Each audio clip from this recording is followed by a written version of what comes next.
You are listening to a podcast series, Asking Soulful Questions, by Sacred Art of Living. To learn more, visit sacredartofliving.org. Today's podcast is a part of a series called The Question of Belief. Hello, everyone.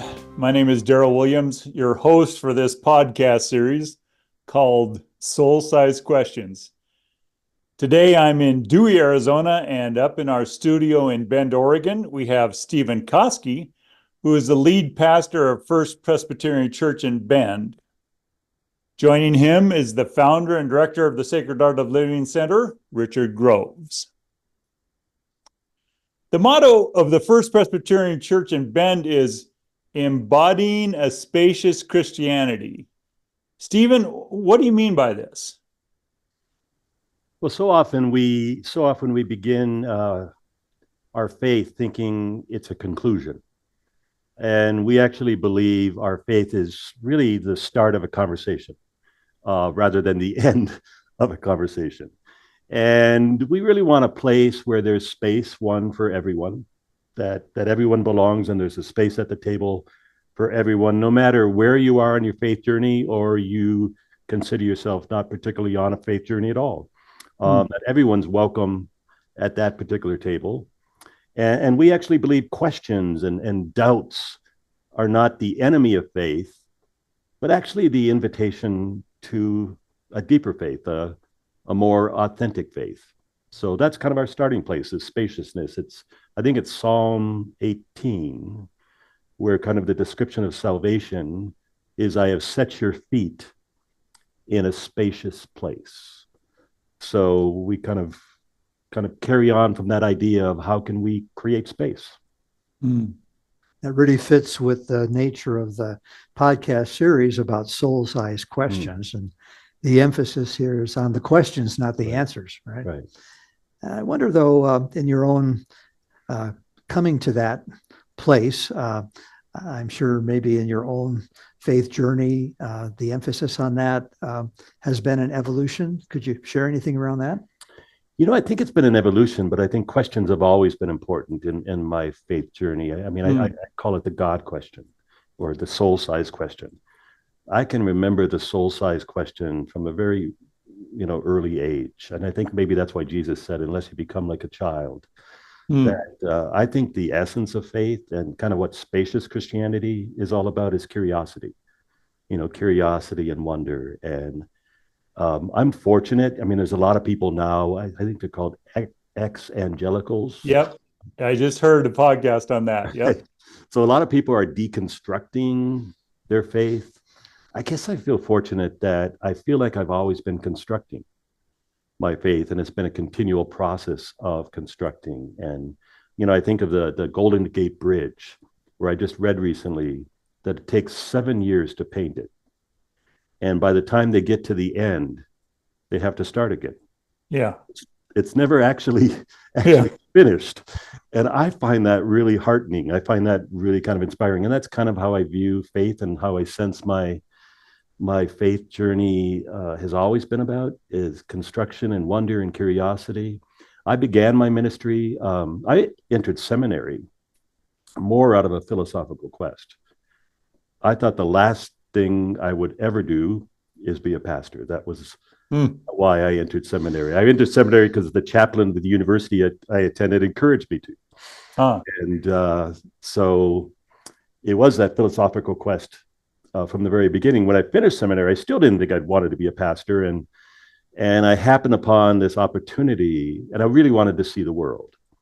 And I really, by accident, happened upon an advertisement of a church in Melbourne, Australia, that was looking for an associate pastor who also had a counseling background, which I had a counseling background. And I thought, well, this sounds interesting. And so I applied and was hired, and they kind of said, well, it'd be really helpful to us if you were ordained.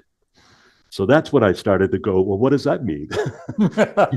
What are the hoops that I have to jump through in order to do this? And so I did. And I remember the person who hired me, Francis McNabb, one of the first fellows of the Jesus Seminar, he actually sent me a book to read on the plane. that was called "The Gospel Is Not Western," and that really just matched that curiosity. I mean, I think I had been kind of sheltered up at that point, but I was really ready to have the boundaries of my faith expanded, and so that's where it began. Yeah. Wonderful journey. It kind of reminds me, I was lucky in the seminary. We had quite a number of rabbis who were our professors. And here it was a Catholic Christian seminary. Yeah. But the ones who really led us into deep places, not just of scripture, but of questioning that whole tradition and amplifying that Jesus was a first century rabbi. And I just remember one of my first theology classes where they said, just go through your New Testament and notice all the questions he asks or are asked of him and how few answers he gives. Yeah. People apparently have time to go through and count. But I think I was reading once that he was asked 183 questions and apparently only tried to answer 3 of them. There it is. Wow. But he himself asked 307 questions. So that would suggest to us that faith really doesn't begin in certainty. It doesn't begin in answers. That maybe faith begins in the willingness to sit in the complexity of the questions. I think of Abraham Heschel, who said, faith is to live your life in radical amazement, taking nothing for granted. I think of the great Howard Thurman, the great theologian Howard Thurman. Apparently, the story is he would begin every new year writing a faith statement. And he would then look at his faith statement and compare it to the year before. And if it hadn't changed, if it hadn't been challenged, if it hadn't deepened, he would have regarded his faith as becoming static and stale. So I think questions and curiosity, as I was saying earlier, don't end the conversation. And so many people view their faith, even view the Bible that way.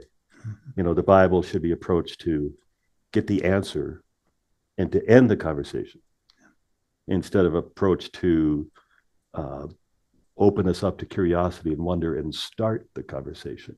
Yeah, such a it's interesting because I was just thinking, you made me think of my sister. We were having a conversation, and what I could see in her when we were trying to break down her kind of belief system was, in my judgment, a lot of fear about, like, if I start questioning my belief that I've learned to this point, that's going to shake the foundations of my life.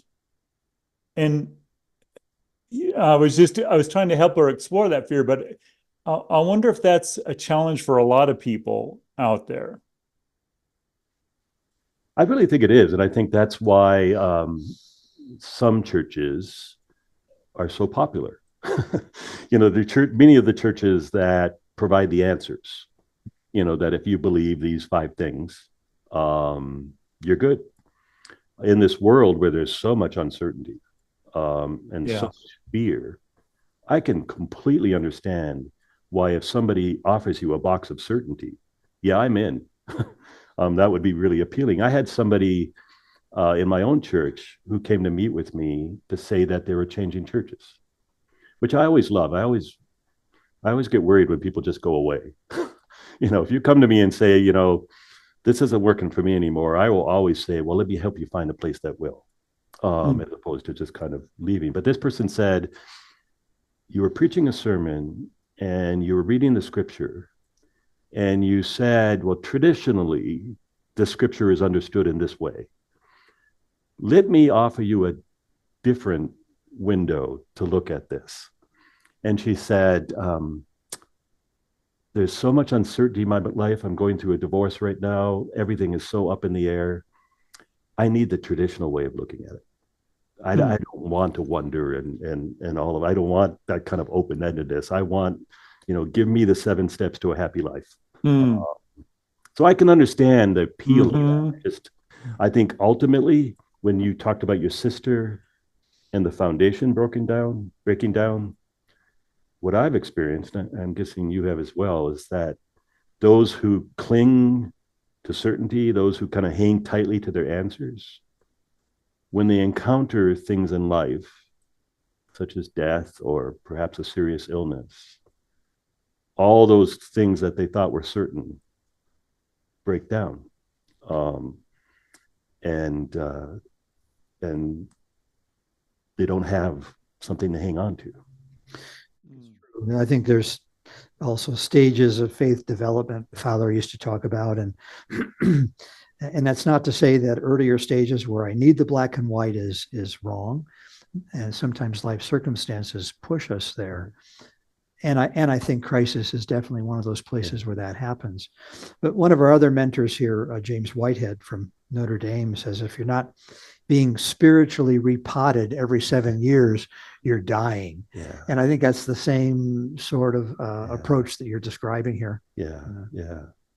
I also think of M. Scott Peck, who said the spiritual life is to move from a secondhand religion based on what other people have told you to believe to a personal faith that you can claim as your own. Mm-hmm.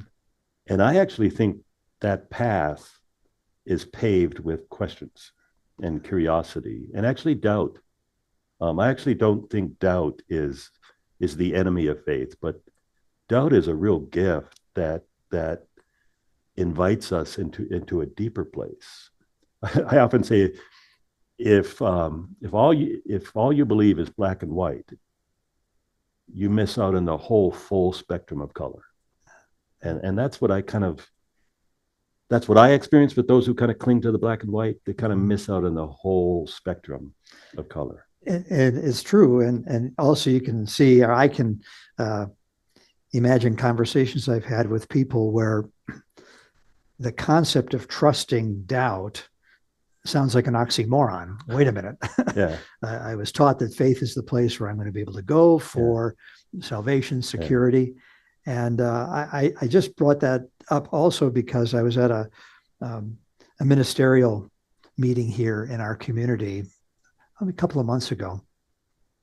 And that people were having conversations, and someone brought up the television commercials and spots that you create, I think from your church. Mm-hmm. You star in some of them. Mm-hmm. And you emphasize that notion of spacious Christianity, and it's a very lovely message. And someone in the group, I was sitting at a table, said, I really like those. I think those appeal to younger people. And someone else jumped in, as maybe you can imagine, and said, well, it was sort of a harumph. Yeah. Spacious Christianity. You know what that says to me? Smorgasbord. Just take whatever you want. And that's not, to me, what the tradition I was raised in. Right. I'm sure you run into that as well. Yeah. And I think if you look at Jesus, Jesus doesn't say you must have certainty for everything. You must have a Bible verse for every occasion. In some sense, Jesus said, follow me, and we'll figure it out along the way. That space, I think of Jesus told stories, parables. What does the word parable mean? Alongside. Well, if it's alongside, what that means, if I just gave you truth, what I think is truth, if I just gave you answers, here's the answer that you must believe. You don't have to move. You don't have to be changed. You don't have to be challenged. You don't have to be transformed. But if I toss something alongside you, and there's space between what I toss to you and you, in order for you to kind of catch the truths, I think there's always more than one truth, but in order for you to catch the truths, you have to move. You have to, it's kind of somewhere in that space. It's not in, well, here is the 6 things that I think you should adhere to. And if you adhere to these things, you're okay. Yeah. Let's wrestle with this together. Yeah, it makes me think, the thought that was coming to me, Stephen, was, that certainty for me is kind of a barrier to connection. Yeah. So like if somebody is really certain about their belief system and mine happens to differ from theirs, then if we don't have a way to explore it, it's like, where are we going to go from here then? And that seems to be a big challenge we're facing right now, right? You're so certain about what you believe is right and my view is wrong that we have no place to have a dialogue. I think of the civil rights leader, Ruby Sales, and she said, transformation doesn't happen in headspace, where we share our certainty, where we share our answers, where we share our opinions. In fact, there's research that says that if I come to you with facts, like if we're talking about something and I come to you, I'm not talking my opinion about facts, but like irrefutable facts, but you view it differently. Research has proven that my facts just deepen your conviction. It doesn't bring us closer together. It actually separates us. Mm-hmm. But Ruby Sales says transformation doesn't happen in headspace where I try to convince you of the answers, try to convince you of my certainty, try to convince you of what I know. She says transformation happens in heart space, where I ask, well, tell me a little bit about your story, the things that have shaped what you now believe to be true.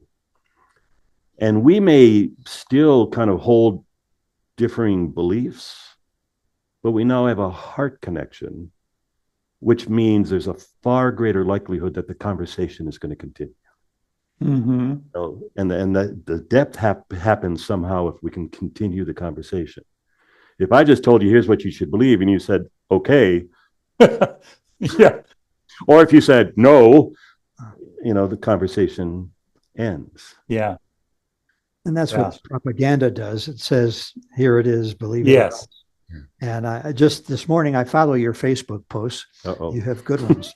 And today you quoted one of my heroes, Thomas Aquinas. I was surprised to see a Presbyterian quoting Thomas Aquinas. I'm spacious. There you are. This 13th century writer who wrote the Summa Theologica, the summary of everything you could ever say about God. And then he was a kind of a savant genius of his day.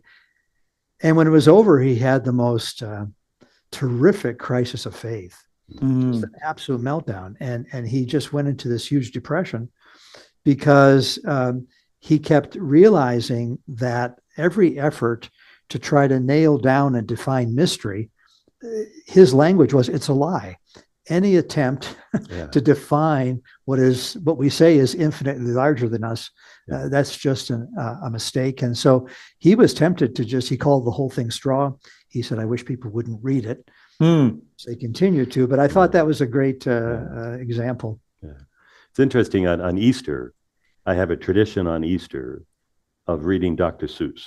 I know that's politically incorrect for a little while, but one of his more, my favorite theologian, I often say, Dr. Seuss, one of his less familiar books, On Beyond Zebra.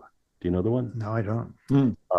Just real quickly, it said Conrad Cornelius O'Donnell Odell, my very young friend, who is learning to spell. A is for ape, B is for bear, C is for camel, H is for hare. Onto Z is for zebra. I know them all well, said Conrad Cornelius O'Donnell Odell. From beginning to the end, from start to the close, everyone knows Z is as far as the alphabet goes.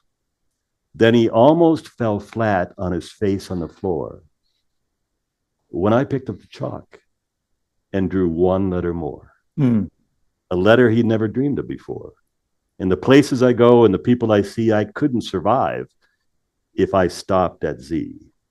So on beyond zebra, it's high time you were shown that maybe, just maybe, you don't know all there is to be known. And I just love that. Yeah. I mean, I had to, that's something more. There's something, I don't know what it is. But there's something more, something beyond the scope of what we know. There's something more. What a difference when that's the starting point of faith, which is open-ended, as opposed to an approach. And I find the years being involved as a hospice chaplain, how often we would think that if a person was religious, they had an advantage at the end of their life. And some people did. They found solace in that.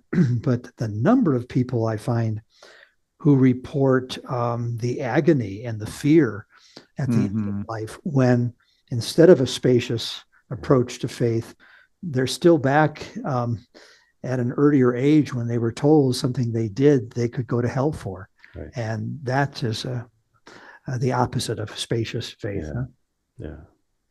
I remember the story. I can't remember the person who told this story. I hate when that happens, but wasn't a book I read where this young boy, 7 years old, wakes up in the middle of the night in a nightmare, and he attended a Catholic school where the teacher told them, the kids at 7, that if they sinned, they were going to hell. So he woke up in a cold sweat, like screaming it with a nightmare. His dad came in and said, what's wrong? He said, Daddy, am I going to hell? And the dad said, son, all I know is if you're going there, I'm going with you. That's beautiful. And I think really, to me, that's the story of Jesus. That sense of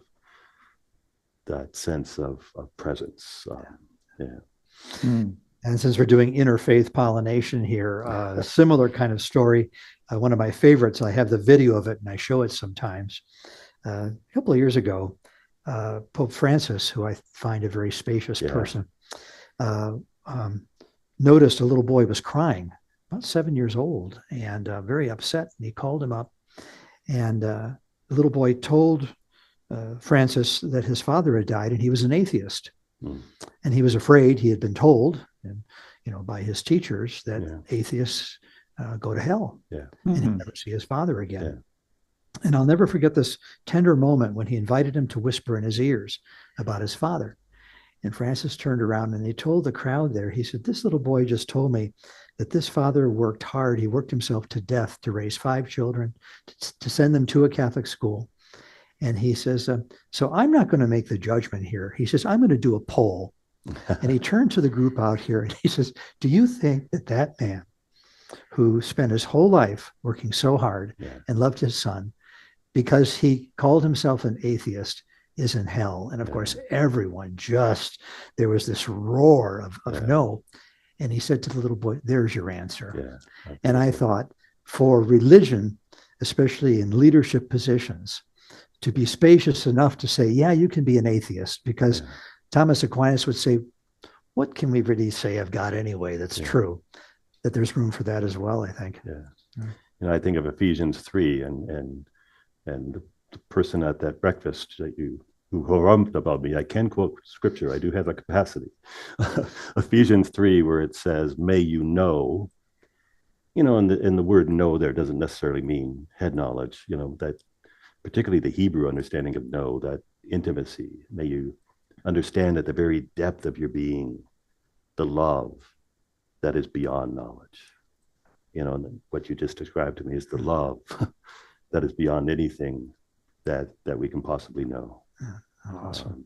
I think of the beautiful, be still and know that I am God. My understanding of the be still isn't necessarily to quiet down, but to stop grasping, cease striving, quit working so hard, that you might know, meaning that you might experience in the most intimate way possible the love that is beyond knowledge. If we can just invite people into a spacious place where they can relax, there's no test you have to pass. I often think of the example of, imagine, it's your first day of school and you're all nervous because you've heard the teacher is judgmental and wrathful, and there's a test and you're not sure you're going to pass it. And if you don't pass it, the consequences are huge. And how nervous you would be and how anxious you would be, and how, the sense of competition between me and you. I wouldn't let you look at my answers. And then if you all of a sudden experience the teacher who would come in and say, I have good news. You've all passed. So let's get on with just living. Let's get on with experience the fullness of this class together, and let's learn together. Let's grow together. Let's make this the best experience we possibly can be. And what a difference of that classroom on difference of education, difference of life, that would be if that was our approach. And I often think our approach to our faith is the same way. Beautiful. Yeah, fruits of the Spirit are peace and freedom and joy and all of the things that would lead to spaciousness and liberation rather than, you were talking about the traps in the head. And I think that spaciousness, that be still, is to quiet the mind from trying to understand the unknowable. But the heart knows things that it's that beyond the letter Z. I love that. I'm gonna quote that too. I'm gonna have to memorize it. You did. Yeah. I've done it a few Easters. Yeah. Well, I really love where this conversation is going and the depth that we're exploring here. And I look forward to discussing this more in the next episode of Soul Size Questions. We would like to thank you for tuning in to this episode of The Question of Belief. For more information about our entire podcast library, Asking Soulful Questions, visit our website at sacredartofliving.org.